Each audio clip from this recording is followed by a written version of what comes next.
So I was torquing my wheels for a trip, and I noticed my rear sway bar end link is leaking.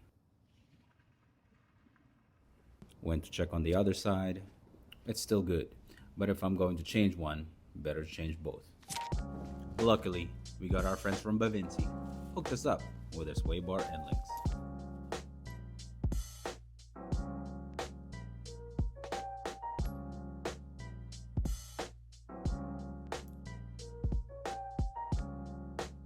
With my 4Runner being more than 10 years old, the sway bar end links are soon gonna fail.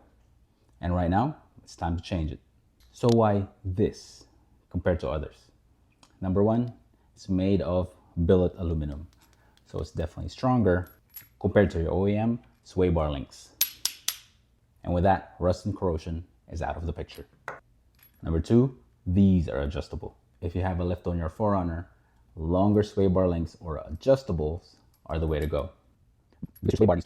All right, so I was editing this and I realized I was just rambling in this area. So your rear sway bar end link, when it comes in stock, it needs to be 90 degrees. If you have a lift, like mine, I only have 1 inch though, it is slightly tilted forward. If you have more than 1 inch lift in the back, you would see it's much more tilted towards the front. For this being adjustable, you can adjust this longer as you need to put it back to that 90-degree angle as much as you can. In my case, I'm future-proofing it if I want to add more lift in the rear. Another cool thing about this is it comes in 2 colors. This is black and they also have a red one. I opted for the black. I just want to keep it simple and discreet. The homie Joe, he got his in red. Go check out his channel. Comparing to OEM, the Bevinsee ones are definitely beefier. My OEM ones are definitely shot. I can easily move that ball joint left and right. The Bevinsee ones, I can't even move them. Bevinsee's bushings are better too. They are made from polyurethane, which lasts longer than regular OEM rubber. Enough talk, let's install it. First, let's remove that 12mm top nut. I held the bottom piece of the sway bar link because it's spinning on me due to the fact that it is already leaking.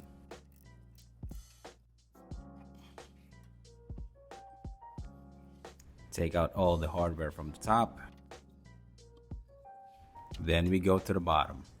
Using a 6mm Allen key, you want to hold the middle piece, then take a 17mm wrench to loosen the bolt. Then the sway bar is free to be removed. To make life easier, use a ratcheting wrench. Now prep your Bevinsee sway bar link. Take off the bottom nut and the hardware's in the top.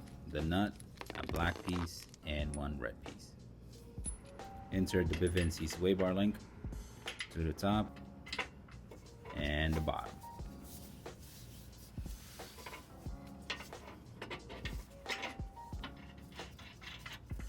Tighten, then torque to 52 foot-pounds of torque.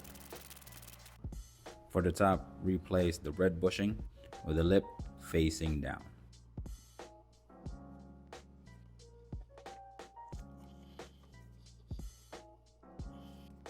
Then the black piece.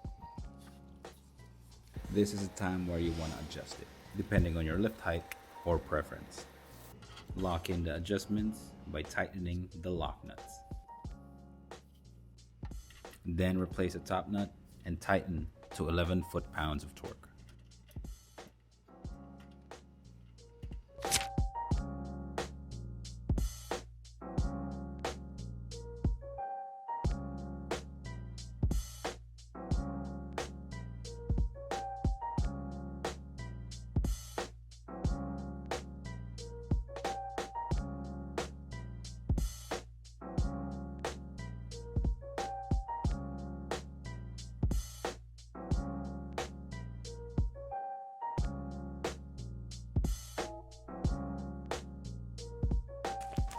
Well, there you have it. Install is pretty straightforward. Just a tip, if you want to make it easier for the install, take off your rear wheels. It gives you so much space when it comes to using your tools, which I didn't do. So it took me some time. I did get confused on how to adjust it, but I figured it out. After you tighten this side and the top side, loosen these two nuts, lefty-loosey on this side. And then you turn clockwise to expand, counterclockwise to shorten. Then of course, tighten these two nuts to lock it in place. If you're looking for rear sway bar end links and you have a lifted 4Runner, go check out Bevinsee. Link will be in the description below. If this video is giving you some sort of value, hit that like button. Consider subscribing if you haven't already. Thank you for watching. Bottom.